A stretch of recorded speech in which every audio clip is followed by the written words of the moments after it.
नमस्कार. आपण रोजच्या आयुष्यात कितीतरी ईमेल पाठवतो बरोबर? अगदी सहजपणे. पण कधी विचार केलाय की ते सेंड बटन दाबल्यावर नक्की काय होतं? ती कुठली जादू आहे? बघा, तो एक छोटासा क्लिक असतो, पण त्यामागे ना एक संपूर्ण अदृश्य जग दडलेलं आहे. आणि आज आपण त्याच जगाचं रहस्य उलगडणार आहोत. हे बघा, आपल्याला हे किती सामान्य वाटतं नाही का, की एक ईमेल सेकंदात जगाच्या कुठल्याही कोपऱ्यात पोचतो. पण जरा थांबा आणि विचार करा. एका क्लिकवर आपला संदेश हजारो किलोमीटर दूर पोचतो. हा तर एक खराखुरा तांत्रिक चमत्कार आहे. तो एवढा मोठा प्रवास, तोही काही सेकंदात कसा बरं करतो? चला, आज आपण ह्या प्रवासाचा प्रत्येक टप्पा अगदी जवळून पाहूया. ठीक आहे, तर मग सुरुवात करूया अगदी सुरुवातीपासून. म्हणजे सेंड बटन दाबण्याच्या आधी काय होतं तिथून. कल्पना करा की ॲलिस नावाची एक व्यक्ती आहे आणि ती एक ईमेल लिहित आहे. आता सेंड क्लिक करण्यापूर्वी तिला काही महत्त्वाचे निर्णय घ्यावे लागतात. ते कोणते ते पाहू. हे बघा, टू सीसी आणि बीसीसी हे शब्द आपण नेहमीच पाहतो. टू म्हणजे काय? एकदम सोपं. ज्याला आपल्याला मुख्य संदेश पाठवायचा आहे त्याचं नाव. आता सीसी म्हणजे कार्बन कॉपी. समजा आपण ऑफिसमध्ये एक महत्त्वाचा ईमेल पाठवतोय आणि आपल्याला वाटतं की आपल्या टीममधल्या इतरांनाही याची माहिती असावी, फक्त माहितीसाठी. तेव्हा आपण त्यांना सीसी करतो. आणि मग येतं बीसीसी. हे तर आपलं गुप्त शस्त्र आहे, म्हणजे ब्लाइंड कार्बन कॉपी. यामुळे आपण कोणाला तरी गुपचूप प्रत पाठवू शकतो आणि बाकी कोणाला कळणार सुद्धा नाही. आणि हे BCC आहे ना, ते खूपच उपयोगी आहे. विचार करा, तुम्हाला 100 लोकांना एक ईमेल पाठवायचा आहे. पण तुम्हाला नको आहे की त्या प्रत्येकाला इतरांचे ईमेल ॲड्रेस दिसावेत. तेव्हा काय करायचं? सगळ्यांना BCC मध्ये टाकायचं.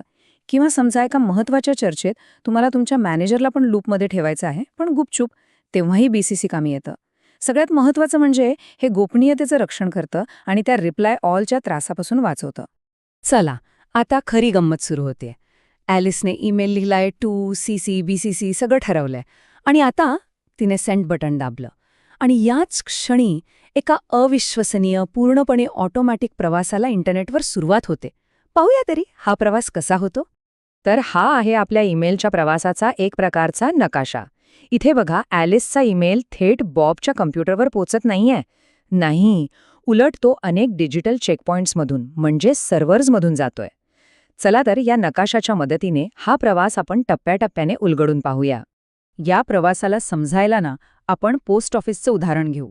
सगळ्यात आधी आपला ईमेल क्लायंट म्हणजे जीमेल किंवा आउटलुक, ज्याला तांत्रिक भाषेत MUA म्हणतात, तो एका पत्रासारखा ईमेल तयार करतो. आपण सेंड दाबलं की हे पत्र आपल्या जवळच्या पोस्ट ऑफिसमध्ये जातं, ज्याला म्हणतात MSA. आता या MSA नावाच्या पोस्ट ऑफिसचं काम काय? तर पत्रावरचा पत्ता तपासून ते योग्य शहराकडे म्हणजे योग्य डोमेनकडे पाठवायची तयारी करणं. पण मग प्रश्न येतो की हे सगळे सर्व्हर एकमेकांशी बोलतात कसे? त्यांच्यात संवाद कसा होतो? तर त्यासाठी ते एक खास भाषा वापरतात, जिचं नाव आहे SMTP, simple mail transfer protocol. सोप्या भाषेत सांगायचं तर हा तो नियम आहे ज्यामुळे एक सर्व्हर दुसऱ्या सर्व्हरला सांगतो, ऐक, माझ्याकडे हा एक ईमेल आलेला आहे, तो पुढे पाठव. या भाषेमुळेच ईमेलचा पुढचा प्रवास शक्य होतो. हे जणू काही आपल्या डिजिटल टपाल सेवेचं इंजिनच आहे. बरं, पण ॲलिसच्या सर्व्हरला हे कसं कळणार की बॉबचा सर्व्हर नक्की आहे कुठे? इथेच तर DNS कामाला येतो. DNS म्हणजे काय? सोपं आहे. DNS म्हणजे इंटरनेटची ॲड्रेस बुक किंवा फोन बुक. जसं आपण फोन बुकमध्ये नाव शोधून नंबर काढतो ना, अगदी तसंच DNS B.org या नावाचा खरा पत्ता म्हणजे त्याचा IP ॲड्रेस शोधून काढतो. DNS शिवाय ईमेल योग्य ठिकाणी पोहोचणं जवळजवळ अशक्य आहे. ओके, तर आता पत्ता सापडला आहे. मग काय? ॲलिसचा सर्व्हर SMTP भाषेचा वापर करून तो ईमेल थेट बॉबच्या शहरातल्या मुख्य पोस्ट ऑफिसकडे म्हणजे MTA कडे पाठवतो. तिथून एक पोस्टमॅन, ज्याला आपण MDA म्हणू, तो ईमेल उचलतो आणि बॉबच्या पर्सनल मेलबॉक्समध्ये टाकतो. आणि मग बॉब जेव्हा त्याचा ईमेल ॲप उघडतो तेव्हा त्याला तो संदेश दिसतो. आणि हे सगळं काही सेकंदात घडतं. कमाल आहे ना? पण थांबा, बॉबला तो ईमेल दिसतो कसा, म्हणजे तो वाचतो कसा? इथे ना 2 मुख्य पद्धती आहेत. एक आहे जुनी पद्धत, POP3. यात काय होतं की ईमेल तुमच्या कॉम्प्युटरवर डाउनलोड होतो आणि सर्व्हरवरून डिलीट होतो, म्हणजे तो फक्त एकाच डिव्हाइसवर.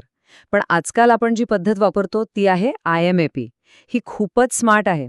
IMEP काय करतं तर तुमचे सगळे ईमेल सर्व्हरवर म्हणजे क्लाउडमध्ये सुरक्षित ठेवतो आणि यामुळेच आपण आपला फोन, लॅपटॉप, टॅबलेट कुठूनही आपले ईमेल पाहू शकतो आणि सगळं काही सिंकमध्ये राहतं. चला तर ईमेल बॉबच्या खात्यात सुरक्षितपणे पोचला आहे. पण गोष्ट इथेच संपत नाही. आता त्याचं काय होतं? तो कुठे जातो? चला आता आपण प्राप्तकर्त्याच्या बाजूने काय घडतं आणि हे सगळे ईमेल कसे व्यवस्थित ठेवले जातात हे समजावून घेऊया. आपल्या प्रत्येकाच्या ईमेल अकाउंटमध्ये ना एक डिजिटल फायलिंग कॅबिनेटच असतं. इनबॉक्स म्हणजे काय तर तो आपला मुख्य दरवाजा जिथे सगळे नवीन संदेश येतात. सेंट फोल्डरमध्ये आपण पाठवलेल्या प्रत्येक संदेशाची एक प्रत असते आपल्या रेकॉर्डसाठी. ड्राफ्ट्समध्ये आपले अर्धवट राहिलेले विचार किंवा अपूर्ण संदेश असतात. आणि हो, एक स्पॅम नावाचा वॉचमन सुद्धा असतो जो नको असलेले जाहिरातींचे ईमेल्स बाहेरच्या बाहेरच अडवतो. तर आतापर्यंत आपण पाहिलं की एका साध्या ईमेल मागे किती मोठा आणि गुंतागुंतीचा प्रवास दडलेला असतो.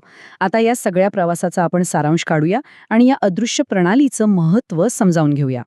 तर मग ह्या सगळ्यातून आपण काय शिकलो? एकच गोष्ट, की प्रत्येक साध्या सेंड क्लिक मागे एजंट्स, प्रोटोकॉल्स आणि सर्व्हर्सची एक प्रचंड मोठी जागतिक यंत्रणा लपलेली आहे. आणि ही सगळी यंत्रणा अगदी अचूकपणे एका तालात फक्त काही सेकंदांमध्ये काम करते. ही अदृश्य प्रणालीच आपल्या आजच्या डिजिटल कम्युनिकेशनचा कणा आहे. खरंच हे अविश्वसनीय आहे. तर मग पुढच्या वेळी जेव्हा आपण सेंड बटन दाबाल तेव्हा त्या एका क्लिकमागे घडणाऱ्या या अद्भुत प्रवासाचा विचार नक्की कराल, नाही का? कारण हा सगळा प्रवास समजून घेतल्यानंतर आपला इनबॉक्स पाहण्याचा दृष्टिकोन तो कदाचित पुन्हा पूर्वीसारखा राहणार नाही.